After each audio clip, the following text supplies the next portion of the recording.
بات تو سچ ہے مگر بات ہے رسوائی کی۔ 12 ربیع الاول عید میلاد النبی منائیے ضرور مگر طریقہ پوچھ لیجئے، دن خوشی کا ہے یا غم کا، دونوں چیزوں میں ڈیسائیڈ کر لیجئے منانا کیا ہے۔ السلام علیکم ورحمۃ اللہ وبرکاتہ۔ سامعین کرام، 12 ربیع الاول یعنی عید میلاد النبی کا جو دن ہے، اس کے بارے میں اگر ہم معتدل سوچ رکھ کر گفتگو کریں، دونوں سائیڈوں سے الگ ہو کر تھرڈ پرسن کے طور پر حقائق کو سامنے لاتے ہوئے اگر اپنے ضمیر کو جھنجھوڑ کر صرف یہ فیصلہ کریں کہ آخر صحیح کیا ہے، تو میں سمجھتا ہوں کہ مسالک سے ذرا الگ سوچ رکھ کر ہم دونوں فریقین کے دلائل کو مد نظر رکھتے ہوئے یہ سوچیں کہ آخر یہ معاملہ کیا ہے کہ ایک طرف تو اس کے نہ منانے کو اتنا زیادہ خطرناک قرار دیا جاتا ہے کہ ہم کفر تک کے فتوے لگا دیتے ہیں، اور دوسری طرف اس کو باقاعدہ بدعت قرار دیا جاتا ہے۔ دونوں فریقین کے دلائل کو سامنے رکھتے ہوئے چند ایک منٹ آپ کے لینا چاہوں گا۔ دلائل یہ ہیں، ایک فریق کہتا ہے کہ یہ 12 ربیع الاول نبی صلی اللہ علیہ وسلم کی پیدائش کا دن ہے، اور نبی صلی اللہ علیہ وسلم کی پیدائش کی خوشی ہمیں نہیں منانی چاہیے تو پھر اور کس کو منانی چاہیے؟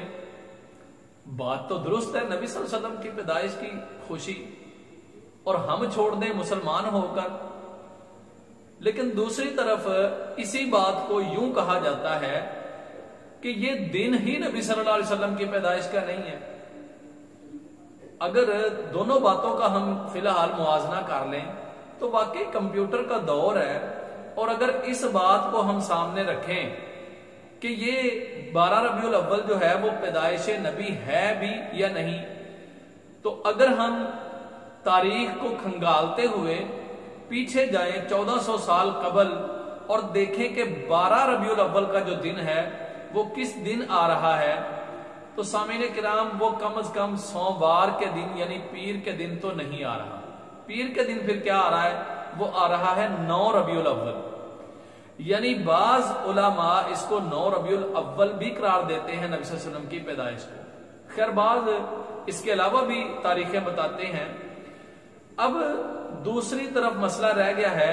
کہ نبی صلی اللہ علیہ وسلم اس دنیا سے تو رخصت ہو چکے، اور رخصت کس دن ہوئے؟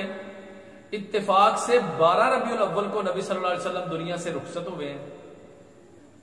اب میں اگر ذاتی طور پر اس بات کو سامنے رکھوں کہ میرا ایک عزیز دل و جان سے پیارا محبت جس سے ہو مجھے، وہ ایک دن اگر پیدا ہوتا ہے اور اسی دن مجھ سے بچھڑ جاتا ہے، دنیا سے رخصت ہو جاتا ہے، تو یقینی بات ہے میں تو سمجھتا ہوں کہ مجھے اس کے بچھڑنے کا غم، اس کے بچھڑنے کا دکھ وہ اتنا زیادہ ہوگا کہ میں اس دن کو خوشی کے دن کے طور پر یاد نہیں رکھ سکوں گا۔ اور یہ دونوں فریقین کے دلائل کو سامنے رکھتے ہوئے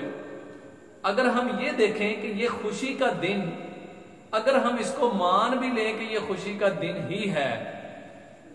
تو میں سمجھتا ہوں پھر خوشی کا دن نبی صلی اللہ علیہ وسلم سے زیادہ کون بہتر بتا سکتا ہے ہمیں کہ کیسے منانا ہے۔ نبی کریم صلی اللہ علیہ وسلم نے بتایا ہے کہ سوموار کا دن روزہ رکھ کے گزارو، یہ پیارے پیغمبر کی سنت ہے، اور عید والے دن روزہ نہیں ہوتا، یہ بات بھی کنفرم ہے اور اس میں اتفاق ہے علماء کا۔ اور اس بات پر بھی علماء کا اتفاق ہے کہ نبی کریم صلی اللہ علیہ وسلم سوموار کے دن پیدا ہوئے ہیں۔ اب آئیے اس طرف کہ ہم پھر کس طرح خوشی منائیے۔ خوشی منانے کا طریقہ پیارے پیغمبر نے روزہ رکھ کے بتایا ہے۔ اور میں سمجھتا ہوں اگر واقعہ ہی ہمیں نبی صلی اللہ علیہ وسلم کی پیدائش کی خوشی ہی منانی ہے تو پھر اس کا طریقہ تو یہ ہونا چاہیے کہ ہم اس دن جو کروڑوں روپیہ لگاتے ہیں جھنڈیوں پہ یا ادھر ادھر کی چیزوں پر، وہی کروڑوں روپیہ ہم لگائیں ضرور، لیکن وہ کروڑوں روپیہ ہم لگائیں سحری کے انتظامات پہ، گلیاں بھر دیں، دسترخوان سجے ہوں، روڈوں پہ دسترخوان لگے ہوں، سحریوں کے انتظامات ہوں، لوگوں کو نکالا جائے سنت پر عمل کرنے کے لیے، اور پھر افطاری کے پروگرام، روڈوں پر پھلوں کی بھرمار ہو، کس قدر مزہ آئے گا۔ اور وہ لوگ بھی جو بیچارے سال ہا سال پھل نہیں کھا سکتے یا اس طرح کے، وہ سنت پر عمل کرتے ہوئے پھل کھائیں گے، ثواب بھی ملے گا، اجر بھی ملے گا، خوشی بھی ہوگی۔ اور میں سمجھتا ہوں کہ شاید ہی ایسا دن ہمیں کوئی ملے اور جو اس طرح اتفاق سے محبت سے منایا جا سکے۔ تو نبی کریم صلی اللہ علیہ وسلم کی خوشی منانے کا ایک یہ انداز بھی ہو سکتا ہے۔ خیر دوسری طرف ہمیں یہ بھی سوچنا پڑے گا کہ یہ دن تو صحابہ پہ بھی گزرا، یہ دن تو نبی صلی اللہ علیہ وسلم کی اولاد پر بھی گزرا، جس طرح فاطمہ رضی اللہ عنہا اور صحابہ اس دن کو کس طرح منا کے گئے۔ صحابہ پہ تو اس قدر جو ہے وہ غم طاری تھا، دکھ کے پہاڑ اس طرح گرے تھے کہ صحابہ کہتے ہیں ہمیں ہوش و حواس ہی نہیں تھے۔ یعنی ایک صحابی آ کے سلام کہتا ہے اور دوسرے کو پتہ ہی نہیں چلتا کہ مجھے سلام کہا گیا ہے، یہ عالم ہے۔ فاطمہ رضی اللہ عنہا کہتی ہیں کہ یہ دن 12 ربیع الاول کے دن کی بات کر رہا ہوں، 12 ربیع الاول کا دن، کہتی ہیں مجھ پر ایسے گزرا، اتنا غم لے کے آیا، اتنا دکھ لے کے آیا کہ اگر یہ سورج پہ دکھ آ جاتا تو سورج اپنی روشنی کھو دیتا۔ بہت بڑا جملہ ہے یہ، بہت بڑا جملہ ہے، یقین کیجیے۔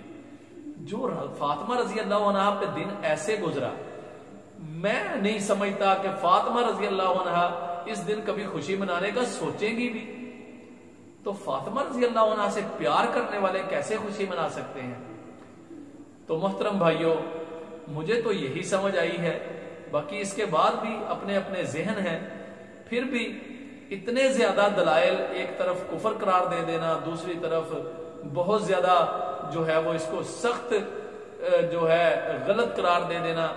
تو یہ دونوں کو اگر مابین کوئی سوچ سوچی جائے تو وہ درمیانی رستہ سنت پر عمل کر کے ہی نکل سکتا ہے، اس کے علاوہ تو مجھے سمجھ نہیں آ رہی۔